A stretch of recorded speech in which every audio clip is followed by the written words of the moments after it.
Hey everyone, it's Michael Zapersky, and today I'm here with Dan Burgos. Dan, welcome. Hi, thanks, Michael. So Dan, you're the president and CEO of Alpha Nova Consulting, a management consulting firm that works with manufacturing companies, really to help them to improve their operations. And your clients include some very well-known organizations like SpaceX, United One International Laboratories, Orc in Canada, and many others. You started your business in 2016, if I'm not mistaken. Uh, Take us back to that time. Like, what drove you to start your own firm?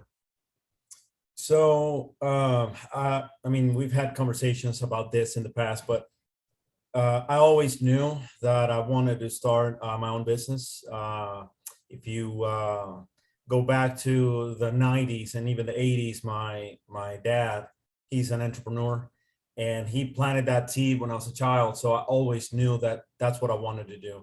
And so it was just over time that I knew what I wanted to do, but I didn't know how to do it or what kind of business would it be until probably 2006 was when I was exposed to it. But fast forward to 2016, I was already planning on taking that step, but I guess it got accelerated as a lot of entrepreneurs where I was laid off of my job. And that's when I asked myself, am I gonna go take another job that I don't want to take, or am I gonna really take a leap of faith and just jump in and do what I really want to do? Yeah, I mean, and you've seen, well, you've had a very interesting kind of journey to this point, which we're going to get into because I think there's a lot of lessons and insights that I think people will find valuable. But before we get to where you are today and the current state of the business and the growth that you've been experiencing, let's go further back. So you mentioned that you were exposed to the world of consulting about 10 years or so, maybe even before you kind of pulled the trigger and started consulting. What were the early jobs when you kind of got out of your early education? What were the kinds of roles and the types of companies that you worked at before you actually started your consulting business? So I worked back when I was in college. I was working for an airline, a very well-known airline, and did a number of different jobs just in the operations of it. But towards the end of it, there was an opportunity helping improve their efficiencies in a lot of their departments.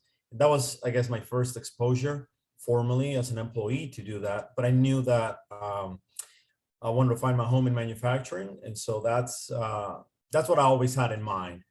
And so I worked for a mattress manufacturer, making improvements, being their internal facilitator of improvements. Mm-hmm. Eventually, I moved, and one thing I think it's fair to say is that I always knew that I wanted to see something completely different. Every time I changed jobs, I purposely targeted something completely different. So I went to work for an oil and gas company, and they had a machine shop, which was completely different than a mattress manufacturer. And then from that, which was the role was making improvements as well in the operation facilitating. But then I moved to a medical device company. And at that point, I wanted to basically walk the walk. A lot of what I do, I have to teach people and I have to help them change their habits. And, a lot of people that do what I do can probably connect with this. People always say, you can't find the time, you can't do it, it's not that easy. So I said, okay, I have to put myself in their shoes, like really put myself in their shoes. And I went and seeked out a job managing operations. So I said, I know what I know. Now I'm going to go use it in the role of managing operations because I wanted to prove it to others and myself that it could be done. And I was able to do it. I mean, I was able to manage an operation, and then I transitioned into more like the warehouse scheduling, the logistics of the business, if you will. After that, I went to work for an aerospace company that made cushion seats, the cushions where you see your back and Mm-hmm. armrests and so on. And I was doing supply chain, which gave me, I guess, a better understanding of the operation because I already been included into other aspects, but not that one. And that's when I went into consulting, but I did it as an employee of another organization, a small boutique. And then that's when I was laid off and decided to go independent. Got you. It's on my own company. Yeah. And so when you were working at that boutique consultancy as a consultant, Were there any big lessons, anything that you learned that even today you still use or that you find or found to be really helpful when you went out and launched your own consulting business? Unbelievable. Yes. Too many to name. It's amazing when you're able to work with effective leaders, the things that you learn and the growth you experience. And that Mhm. was a great deal of what I experienced at that time. But some of the lessons, I learned was, uh, it's just some of these principles. For example, never put the issue ahead of the relationship.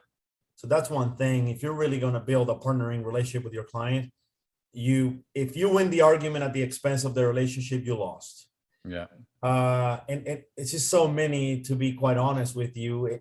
I guess the main one was, I'm an engineer by trade, and so I'm very analytical and numerical. And in addition to that, to top it off, my personality is very organized, very structured. And so I was all about numbers and processes and all those things. And in the company that I worked, I was exposed to more. You have to also deal with people aspect of things. Having the right people in the right place, developing the right culture, and just empowering people, which I think it's to this day a gap in a lot of manufacturers, and also in terms of the focus of a lot of my colleagues, where Mm. everybody's so technically oriented, and that we end up neglecting the people side. And so that has influenced me so much that I said I have to make an approach that addresses both aspects of business. You mentioned two words just a few moments ago where you said effective leaders, right? So you said it's amazing how when you have effective leaders around you, how much you can grow as a person and how much you can learn. I think many of our listeners are wanting to become more effective leaders. Some already have a very sizable team. Others might have a few people on their team, and others might just be thinking about making their first few hires, whether that is a part-time contractor, freelancer, but they're thinking about how can they increase their capacity. And I want to talk to you more about that in a few minutes, Dan, because you've been going through this yourself as your business has been growing. But when you said effective leaders, what did you mean? Like for the people that you worked with, what for you was most effective about them, or what do you still remember today that either inspired you, motivated you, or just made you actually think like, yeah, this person is an effective leader? What did that look like? Uh, I mean, I don't know that I can answer that just from top of my mind entirely, but I'll try. I'll give it a shot. So to me, I think a lot of leaders see themselves just because they have a leader title, that whatever employees or resources they have, they feel it's just a tool for them to accomplish something. But in reality, when you're a leader, you're there to support other people. So you hear, I guess the closest thing I've heard to it, it's becoming a servant leader. So in other words, when I work with someone that it's under my leadership, in reality, in my mind, I'm here to support that person to be successful. I'm not, I can tell them what the direction is, but let them figure out the hows. As long as we define what those boundaries are and we're in agreement in the outcome or the result, I let people have free reign as to how they want to go about it, as long as they accomplish that.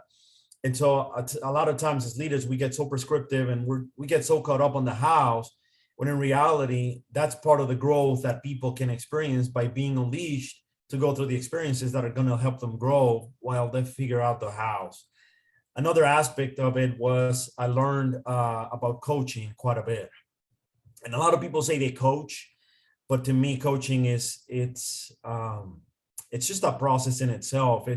It's helping people have that self-discovery of the Mm-hmm. answers, that Mm-hmm. because it's a process of asking questions so that people find themselves the answers.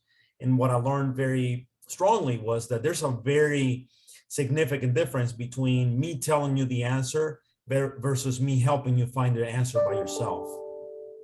Right. Yeah. Those are There's some of the things that to me make an effective leader. Yeah, no, I think those are great points. Really important, and something that many of us here can take away or look at how we could just apply even better to what we're currently doing. So tell me about about the work that you're doing right now. I mean, you're working with manufacturers, excuse me, you're helping them to identify waste or inefficiencies and help them to create greater efficiency, more profitability, productivity, performance. What would you say is one of the most common mistakes that you see your client organizations making? And I wonder if there's any connection or, um, yeah, kind of connection point to consulting businesses. But first of all, in terms of where you're helping your clients the most, and where they see the greatest mistake, let's just start with that. What are maybe one or two of the most common mistakes that you see your clients having that you're brought in to help with?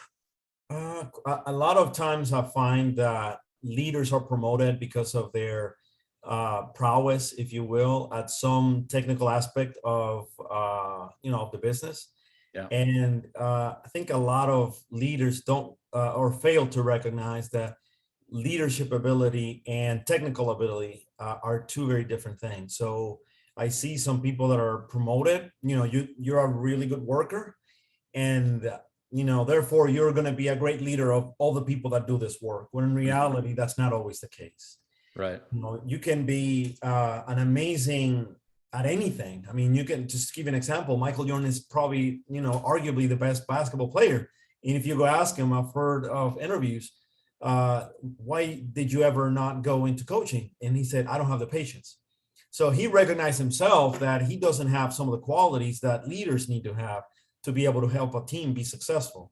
And so that's one of the mistakes I see, that we put so little, unfortunately, a lot of leaders do, put so little emphasis on the leadership skills, and they just think that because you're good at something, you're going to be successful at leading others that do those same tasks. And then how does that trickle down? So what would be the visible kind of result or outcome of that lack of leadership or lack of right person in the right seat that you're actually brought in to fix? Like, just give us a few ideas, or what are the most common kind of, issues that your ideal clients are dealing with because of that lack of leadership? So I like acronyms quite a bit, and one of the acronyms that I learned from I made up as I was learning from a colleague, was TCR, and I call it trust, credibility, and respect. So if you're a leader and you're not effective at earning or building trust, credibility, and respect with your subordinates, what you're going to see is that you're going to create unnecessary conflict. You're going to see the morale going down. You'll see productivity go down, and you'll see that people, when they don't respect a leader because of their own behavior, their own shortcomings, then that starts creating conflict internally. In other words, if some people don't carry their load, and I see the leader not addressing that, now I have a problem with both the person that's not carrying the load and the leader for not addressing it. That just perpetuates, depending on the behavior that the leader displays. And do you think that most of your clients and just the market in general, that they're thinking themselves, yeah, we have a leadership problem, we have a coaching problem, or is the issue in their mind more on our productivity is really low, we're missing deadlines, there's a lot of waste, our profitability has really decreased? Where are they thinking? Are they thinking more about like the leadership soft kind of skills, or are they thinking more about the numbers in terms of when they're looking at you in the marketplace, what's top of mind for those clients? Yeah, definitely the numbers. The leadership side typically becomes a layer within the top layer, which is the results, right? Yeah. Orders being laid, machines reliability, quality problems, all the problems that manufacturers deal on a daily basis. But a lot of times they know these issues, and I guess the underlying and then the root cause is these leaders not addressing these problems and not getting to the root cause, or addressing if there's employees that are causing this, or if there's something systematic in the business that causes these. Is that something that I'm wondering how you've taken that information and use it in your own marketing and messaging, Dan, right? Because I think a lot of consultants might lead with the messaging around leadership, around coaching, around, the leader and kind of, team member type of message, since that's, I think, at the core of a lot of work that you do. But it sounds like that's not what the marketplace is actively searching for, even though that's what's going to make the big difference. So what have you learned in terms of how you convey and communicate your work, your expertise? has the focus been always on the numbers, since that's what people are thinking more about? Has that been a transition for you? Just speak for a minute about your kind of your experience of how you've taken this understanding of your marketplace and how you've brought that into your marketing and into your messaging. Yeah, definitely made that mistake initially, knowing or thinking that I knew what would be top of mind to clients. I led with the leadership aspect of things, and just what I believe to be the core of a lot of the problems. But what I found was that that was not resonating with the marketplace. And so I guess it was a tough lesson, or a hard learned lesson, that uh, buyers and people leading these organizations are looking for the results, the outcome, and that's just been, very clear. They're looking for profitability, or some other result. It could be also operational.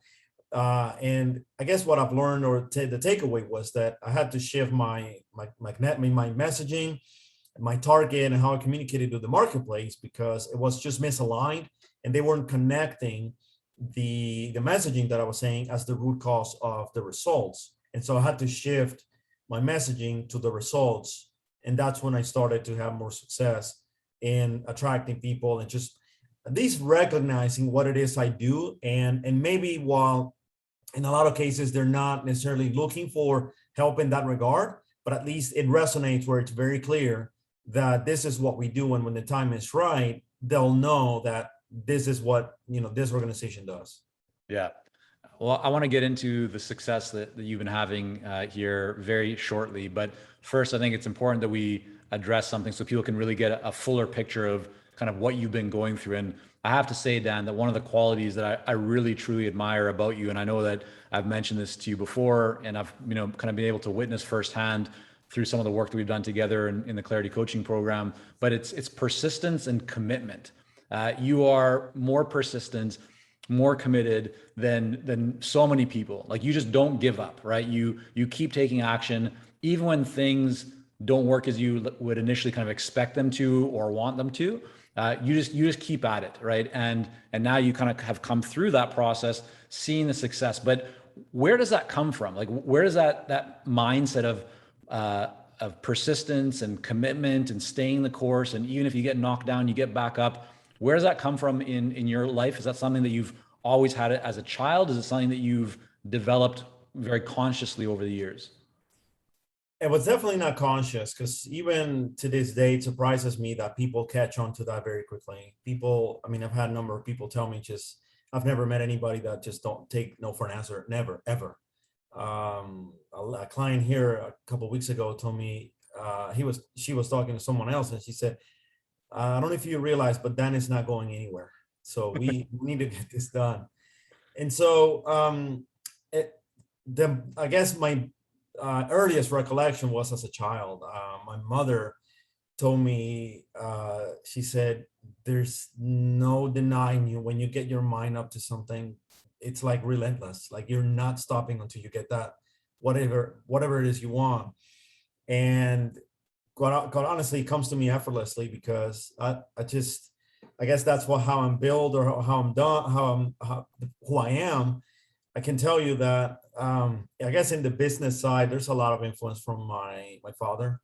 He passed a lot of the entrepreneurial values, and even though I wasn't realizing it at the time, he just planted those seeds. And as a child, I was probably 8 or 9 years old when we would have these conversations, and he would say things like, there's a difference between being broke and being poor, and it's all in the mindset.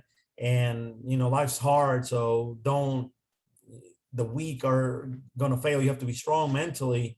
Mm-hmm. And just a lot of those things, I guess, influenced me. But to be honest with you, it's not a mindset. I didn't have to change ever. I've just always been that way since I was a child. Take me a little bit deeper into your upbringing, because you weren't born in the US, right? Just walk us through, like, where you grew up, and what were things like as a young kid making that transition to a new country? So I'm originally from the Dominican Republic. For your audience, if anybody's not well in tune geographically, but it's a small island in the Caribbean. and our native language is Spanish. So I grew up there up until I was 19, so just out of high school. And I guess it got to a point where I always had very high aspirations. And I guess in my childhood, I can say I was fortunate to have access to cable television. So I had a lot of influence from the U.S. in terms of, customs and preferences and all the things that kids like at that age. And I always had that American dream. I always wanted to. I don't know how. Again, as I mentioned earlier, I don't know how, but I know what I wanted. I wanted to develop a business and be successful and travel the world and do amazing things that people where I'm from will never do or never think to do. So eventually I left. I went to Puerto Rico and got into college. Um, I believe it or not, just a tidbit. I wanted to be a prosecutor. That was my first career choice. Is that because you watched a lot of Law and Order back in the day? Oh yeah, that's my big one order buff. There we So, go. but the appeal of that is the investigative aspect of it and the perseverance you have to have and the I guess the reward of accomplishing something that's very difficult. Mm. However, being an attorney is not an easy thing if you plan on moving around. So I desisted from that, and I guess my next or the next closest thing that I could think of was what I studied, which is industrial engineering. So, anyways, I finished my undergraduate there, started looking for work, and continuing my studies in a master's. And eventually, I guess I felt just like I did in the Dominican Republic that I said, I don't think I'm going to accomplish what I want to accomplish here. So I need to find a different place, a bigger place, or a place that has the things that I'm looking for. And at the time, I was working for an airline, as I mentioned, and had an opportunity to keep my employment with that company and still change.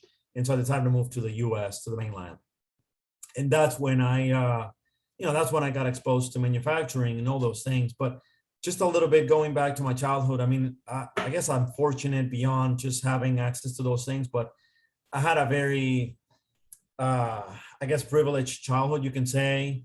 I had access to playing sports and just have a lot of the things that children these days don't practice when it comes to sports. Mm. My parents enrolled me in English classes when I was a child, and so I was learning English as I was, completing my high school studies. So, yeah, I mean, I had a lot of things that really to this day I have a benefit to communicate, to understand, and connect with people that are completely from a completely different background. I mean, I think that's something that you and I both share, Dan. My background in as a child, I played a lot of sports. I think my experience being very competitive in sports still to this day has an impact on me and my mindset and wanting to win, but also being a team player.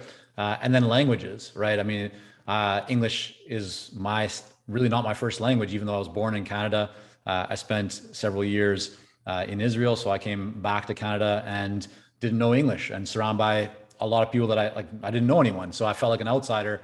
But I think that my success, and again, what I've experienced, I can also trace that to like a wealth of experiences relating to language. Because then later on, I went to Japan and opened up, a branch office for our business over there, and just had some really wonderful experiences. And I could trace that also back to language, right? So I think languages and sports, these kind of two things together, really open up so much possibility in our world. So it's nice to hear you say that, because I certainly share those same things. So let's fast forward a little bit more to current day, because all this persistence and commitment and all the hard work that you put in, as you mentioned, it hasn't always been where it is today, but you really start to see demand increase for your services to the point that you've been booked, pretty solidly for several months or maybe even longer at this point. What are a couple of things, if you had to really kind of narrow in and identify a couple of things that you feel had the biggest kind of impact or create the level of success that you've been experiencing, what would you say those things are that you would kind of say, yeah, this definitely was really helpful in getting me to the place that I am here today, or I did these things and they had the biggest result? I can think of three right off the bat. So one is getting clear on your ideal clients, that you have to have that, or otherwise I mean, I tried for years without that and I didn't get anywhere. Um, Hold on, getting can you just elaborate on that? Because I think others, I think that's, you're hitting on a really important point that people should hear, and I don't want to gloss over it. So you said for many years you weren't really clear around your ideal client. Just talk for a minute about that. Like what were things like before, and then what are they like today? So for example, in the past, I've had experience working with a number of industries. So I've worked with, warehousing. I've worked with services, oil and gas, higher education. And so I guess I was always of the mindset that the larger we throw the proverbial fishing net, that the more opportunities will come our way. And unfortunately, even though I read it in a number of places, including your content, I guess I was stubborn enough to never follow that advice. But come to find out, the more focused you are, the more opportunities come your way. Yeah. And so of course narrowed down the focus to manufacturing, which is my passion. I just enjoy working with manufacturers more than anything else. And so doing that, it just helps you zero in and draw attention to what who the client is. Because when you put out a message and you say businesses, and people are thinking, okay, businesses, you're not talking to me. But if you say manufacturers, you think, oh, okay, that sounds like me. That's interesting. Yeah, totally. So that was a big one. Okay, so that's number one. Yeah, what's number two? I'll skip one, but because I really want to get this one in. One of the things that I feel has helped me be successful in anything I do, other than consistency and just that persistent, is really having a mindset or an openness to learn new things. So for me, getting on a phone and doing outreach and doing those things used to be like the end of the world. Like I would just do anything I could to avoid doing that. I would just stall and stall and stall. And these days it's like nothing. Like to me, it's like, I just have to get this done. Let's get it done. And if, I hear a lot of people say, yes, I agree that when I hear people, you have to play to your strengths, but at the same time, there's occasions where you have to be willing to step outside of your comfort zone and learn something new. So when you become an entrepreneur, it's almost inevitable, unless you have endless resources, that you're going to have to wear several hats. And so if you're going to be an entrepreneur, I would say one of the prerequisites or at least one of the circumstances you're going to find yourself is wearing those different hats. So having the openness to do that. I mean, I've learned so much more about the different functions of business in the last 5 months.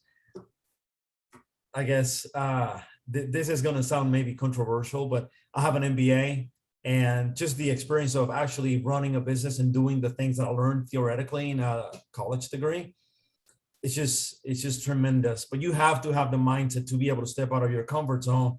And if you have to learn a little bit about marketing and sales and accounting and so on and so forth, you have to have that mindset. What do you think was the big gap or the switch that you made to go from where you would look at doing things like outreach or phone calls or follow up before as something that you would do anything to avoid? And today, I know, when you sent me an email earlier today, right?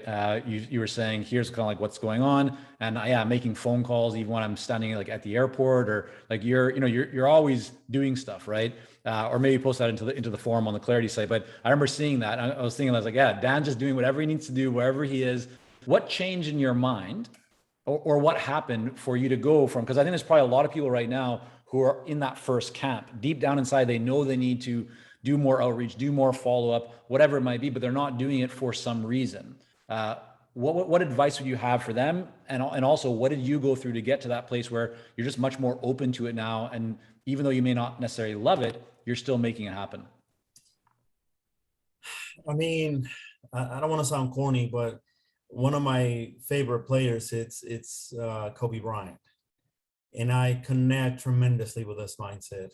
He says, if you do something over and over and over and over and over and over, eventually you're going to get good at it. Mm. And there's some people that have natural ability and they'll get there much sooner than you are. But if you have no choice, sometimes you just have to face the music and do it. And so that's been my mindset. I guess the transition was, at first it's intimidating to talk to a stranger or not do or do these things. And so I guess the transition for me was, I am not so much a fan of calling someone just cold call. That's a little tougher, but nonetheless it's something that from time to time happens. But I just started, I guess, connecting the activity to my desire. What is it? What's going to be the outcome out of this? So it's connecting it to your dream, to what you want to accomplish. You want to build a business. You want to be successful. You want to provide for your family. For me, it's freedom. I want the freedom. I want to be able to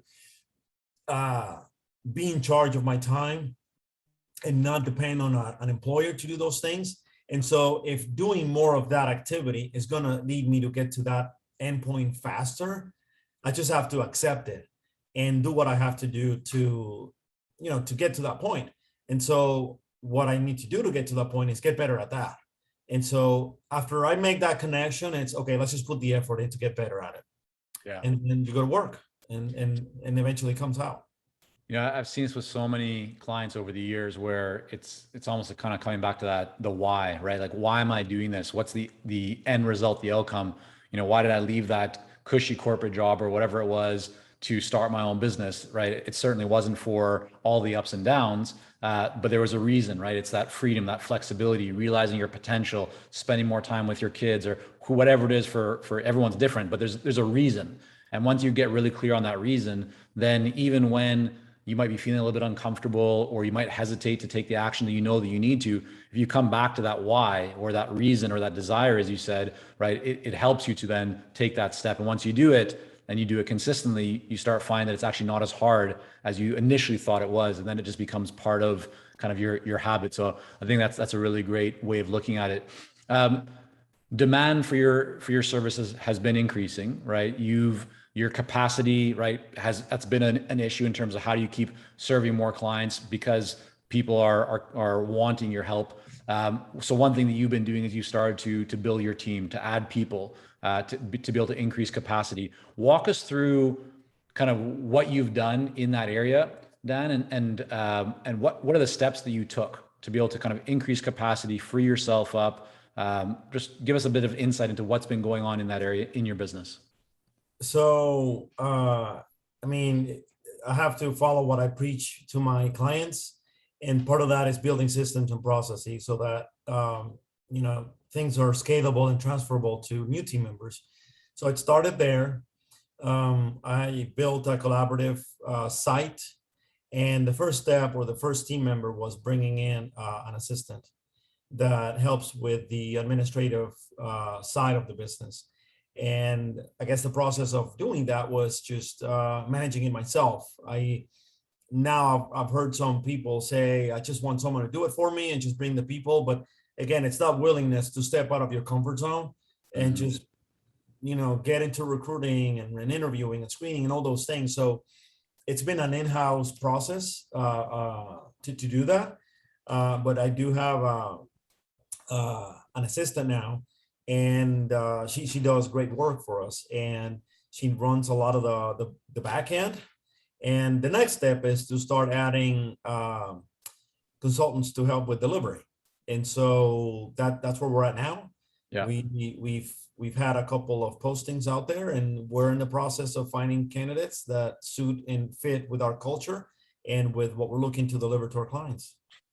Did you feel any hesitation with the idea initially of like bringing on an assistant, bringing on additional consultants?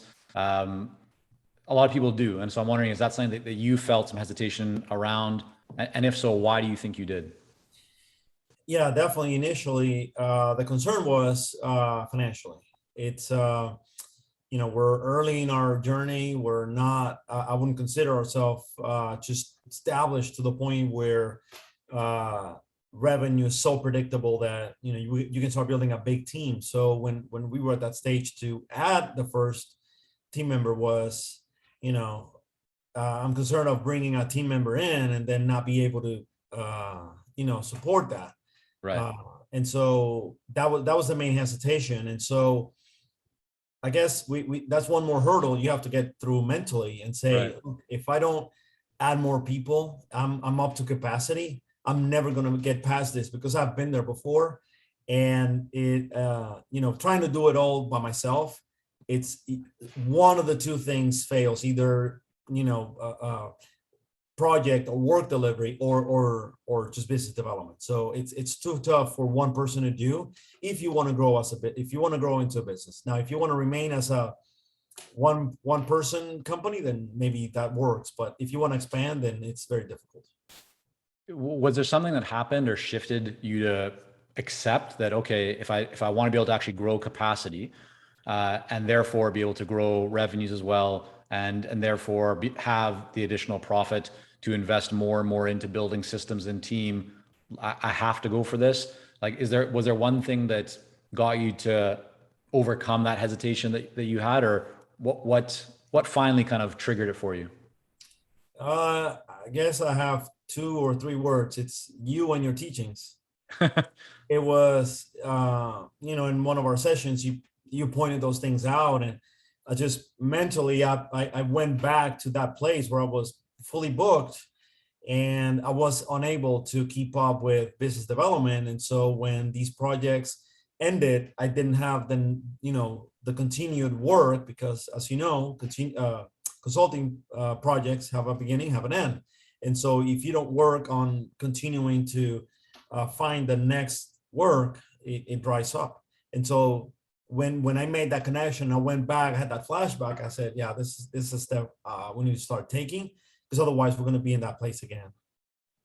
Then your schedule is very busy. All right. I mean, I think right now you're in a hotel room, right, working with a client, if I'm not mistaken. You're very, you're all over the place, flying, seeing clients, spending as much time as you can with your family, a lot going on.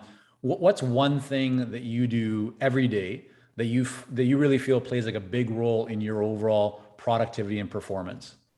And it could be health related, mindset related, it could be business. Just when I say that, what comes to mind for you? Like, yeah, this is one thing that I have to do every day. It's a habit for me, and I know it has a big impact on my productivity and my overall performance. I would say it's two things, and they happen at the same time. So one is exercise. I wake up very early and exercise just about every morning. And I For everyone always, who's wondering, because what, like, does that mean you're up at 7, Dan, or like what does early mean oh for no, you? I wake up at 4 in the morning just about every day, Yeah. 4:30, and sometimes depending on what's happening, even at 3. And So why do you do that? Because I know now some people will be going like, this guy's crazy. Why is he getting up at 4 a.m.? Like, so take us into the mindset of Dan Burgos. Why are you getting up at 4 a.m. every day? because that's when I can fit it in. Yeah. And so that's another aspect that I'm working on. You know, I'm trying to go beyond just being an amateur, or not an amateur, but more of a dedicated athlete. And so, again, because my schedule is so busy, and you know, when you ask people, why don't you exercise? Because I can't find the time. Well, for me, I just take out that excuse and I say, okay, when do I have time to do it? And when Yeah. can I fit it in? And what do I need to do to make that happen? And So, that's yeah. how it happens. That's such a powerful idea and point that you just shared, and it could be applied in so many different ways. I would encourage everyone who's with us right now to just think about, where are you making an excuse? Like, we all make excuses, right? And maybe we don't call them excuses because that sounds negative, but we all find reasons not to do something that we know that we need to do, whether it's exercising more, eating healthier, spending more time with somebody, doing the things that aren't as comfortable in our business that we know that we need to do. Identify that, whatever the reason or excuse that you're making is, right? And then just ask that question that Dan just asked, like, okay, how can I find time? What do I need to do to make it happen? Even though I can say that I don't have time, well, what do I need to shift? What can I create? And I find it always interesting to see, you can look at very successful people who have very, very busy schedules, or their output is tremendous, right? Maybe they're writing books, they're speaking, they're working with clients, they're traveling the world, whatever it may be. There's a lot going on. And yet we all have the same amount of time available in every day, right? Yes, you might have kids. Yes, you might be taking care of elderly parents. Yes, you might be whatever. We can all create our own situations, but here we have someone who's getting up at 4 a.m., right, to fit it in. And I think that's also because, just to add a bit of kind of clarification, you're not doing just a 20-minute light workout. You're the other thing that you have going on is you're training to really, for bodybuilding. You're training at a whole different level. So this is almost like another business that you're running. It's not a business, but it's another real initiative. And so it takes a real focus. But I think that's tremendous that you're doing. Any other habit that you have aside from the daily exercise, Dan, that stands out for you? Yeah, I try to start watching some video or listening to something that either, makes me laugh, inspires me, or educates me. Good. Fantastic. Before wrapping up, what are one or two of the most influential books you've read? Oh, wow. Influential books. Wow, that's a tough one. Could be fiction, nonfiction, but just one or two books that stand out for you. Wow. I wish I had thought about that more. I wish I had thought about that more. See, I try and make it a little easier because oftentimes people ask me, Michael, what's one book? I'm like, you can't ask me one book, because if you're in the office with me right now, you look behind and you see that I read a lot of books, and I can't just name one. So I'm trying to make it a little bit easier, like one or two or three books. Just anything that comes to mind that you've read that you feel like, yeah, this has had an influence. You can pass if you want. I'm not putting you on the spot here. But No. I wish I had. I can't claim I've read it, but I mentioned that I connect so much with the basketball player, or former basketball player, Kobe Bryant. Kobe Bryant. So he's got a book that's called Mamba Mentality. I haven't read it yet, but I've seen a lot of videos of him explaining it. Yeah. And just that's one of the things I watch to inspire myself.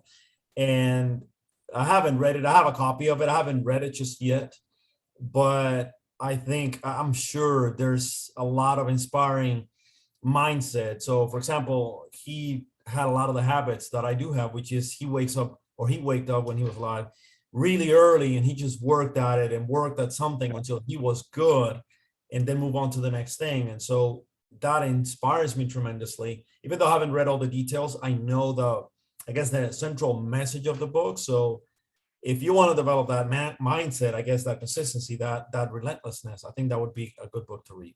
So speaking of that, Dan, have you read the book Relentless by Tim Grover? I have not. Okay, I'm going to shoot you an email afterwards. So Tim trained, or he worked with Kobe Bryant, a bunch of well-known basketball players. I think you'll really resonate with that book. So I'm going to get that over to you afterwards. But that'd be great. Yeah. So Dan, before we wrap up, I just want to say thank you so much for coming on here today, just sharing a bit of your journey to this point. I know there's so much more that we could dive into in terms of what you're working on, the details of your business. So what we should do is point people to your website just to learn more. I mean, is the website the best place for people to go? Or if people want to learn more about you and just see more about your work and about your business, where should they head over to? Yeah, definitely. Our website, the address is www.alphanovaconsulting.com. And of course, if you go to the About Us page, you'll be able to learn more about my journey and some of the things we do and the clients we serve. And of course, I'm active in social media. You can find me in LinkedIn. And of course, reach out and connect. And again, I'm always active in social media as well. You'll be able to see some of the things we talk, all the things that we command and share and so on. Fantastic. All right, Dan. Well, thank you again so much for coming on here today. All right. Thanks for having me, Michael. I appreciate it.